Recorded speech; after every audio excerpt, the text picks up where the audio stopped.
Welcome back. This is Joe Blasco for MUA TV's Graduate Show, and we are still here with Mr. Matthew Mungle. I've been told by my producer that we have to ask you, and there's so many things I want to talk to you about, and you're going to have to come back many, many, many times, because I know that our audience wants to ask you, a ton of questions. I want to ask you a ton of questions, and but it's a graduate show, right? It's a graduate show. So, how did you go about coming to the Joe Blasco Makeup Artist Training Center? Well, I had finished my second year at Oklahoma State University in Oklahoma, in Stillwater, Oklahoma. Yes. And I decided to go to Houston, Texas to work at Astro World. It had been all my dream when I was a kid to go work at an amusement park. I started out in food control, then I went to cash control. What did you want to do in an amusement park? I just wanted to work at an amusement park. First I tried out for one of the characters, didn't make it for that. It's because I was too tall. So, one of the dancing characters. Right. He's great, isn't he? A little known. Little known facts. And then, can I ask you what kind of dancing character this was that you tried out for? I think, what was it? Marvin McFly. I don't know. Marvin McFly? No, or something like that. Some character that that Astro World. Right. Is Six Flags. Okay, so you went there and you didn't get the job. No, but I went to Houston and I started working during the summer. Right. And Star Wars came out. This was 1977. Star Wars. Star Wars came out. Yeah. Oh my God. And I had followed Dick Smith's career. I had followed Rick Baker's career. Yes. Well, Rick Baker came to town at a science fiction convention. Excellent. So I had my portfolio. I went up to him, look at this. He looked at it. And he said, "You're probably more cut out for the Joe Blasco Makeup Center." So I immediately, after I finished meeting him, went straight to the phone and called my sister-in-law. Said, "Oh, I just met Rick Baker." And then I went back to my apartment, because that was my day off, and immediately called the Joe Blasco Makeup Center, so I could, get all the criteria. Did he tell you to? Yeah, he did. He told me. Yeah, so I immediately thank called you, and, Rick. Yeah.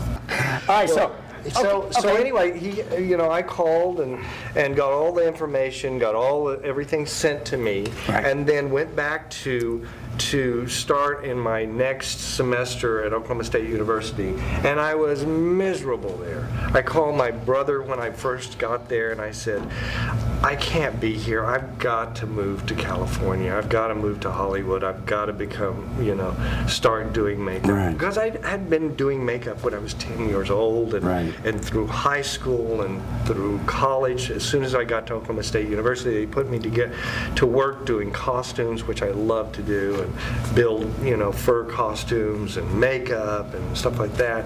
And they knew I had a talent for it.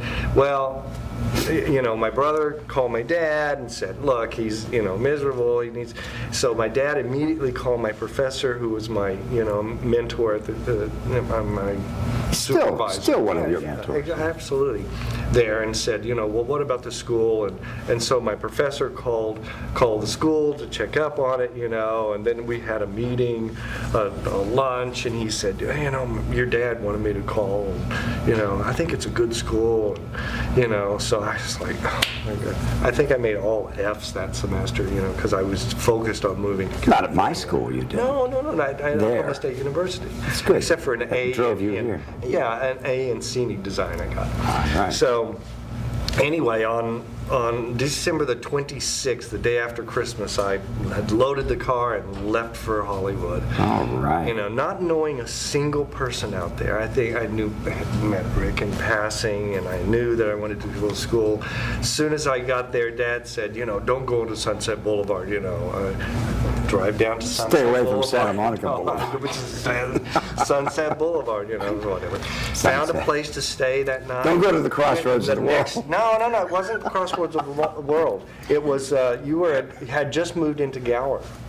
Oh, yes. Sunset Gower. Yes. You had just moved into Sunset Gower. Yes. And that was That was right after Christmas, and I got there the next day. I pulled into the school, introduced myself, and immediately you put me to work doing stuff. Yes. You were so great at that. And school didn't really start Why I put you to work doing what? February the 18th. Sculpting.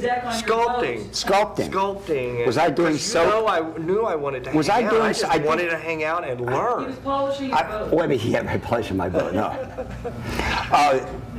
Did you help me with the aliens that I did for soap? No, that was much later. It was? Much later. This is 1977, December 1977. Came to the school, I just wanted to hang around. I just wanted an influx of makeup. That was my passion. I wanted to, And then school started in February, but before that, I was just hanging around. You came beforehand, yeah. Oh, yeah, because I just wanted to move out there and get acclimated, get my California driver's license. I'm in California now.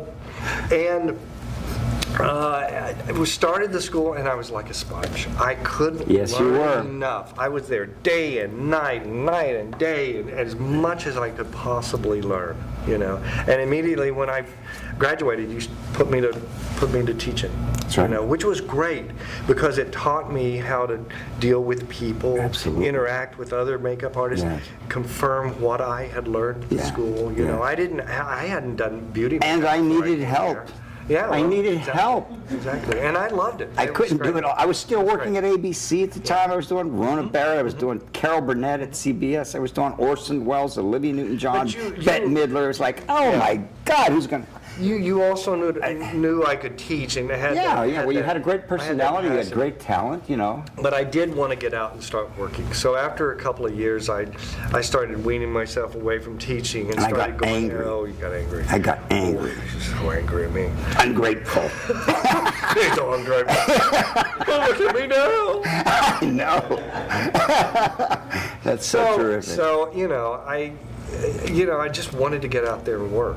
Matthew learned how to apply a prosthetic appliance on Mr. Orson Welles. Nose. I took him. He didn't know where he was going. I took him to you MUA TV viewers who are watching the show or watching MUA TV, religiously have heard this a couple times.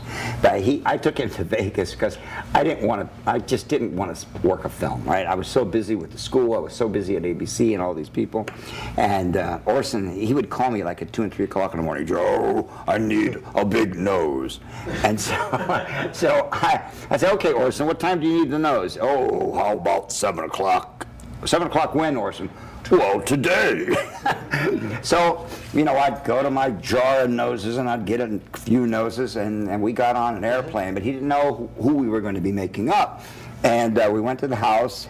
And the maid let us in and everything, and then in walks Orson Welles, and I did this on purpose. Wow. I wanted to see the look on your face, and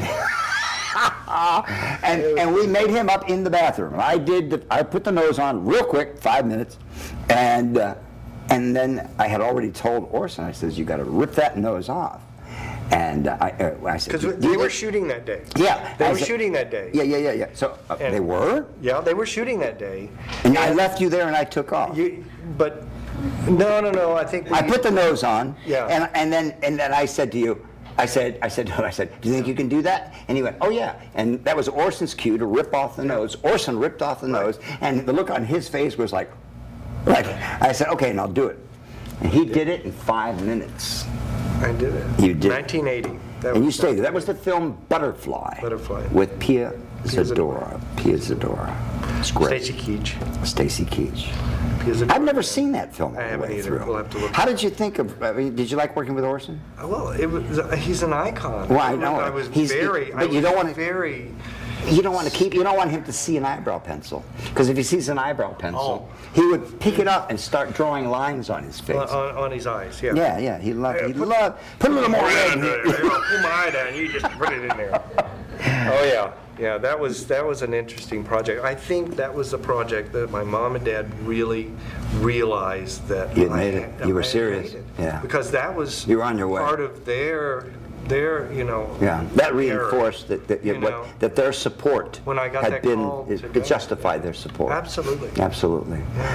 You know, we're going to, first I want to thank you for being so wonderful. Thank you and for so coming much here. I And appreciate it. you enjoy, Matthew, isn't he terrific? Thank you. That's great. All right, our next guest is Deborah Lamia Denavar, and she is one of my graduates as well.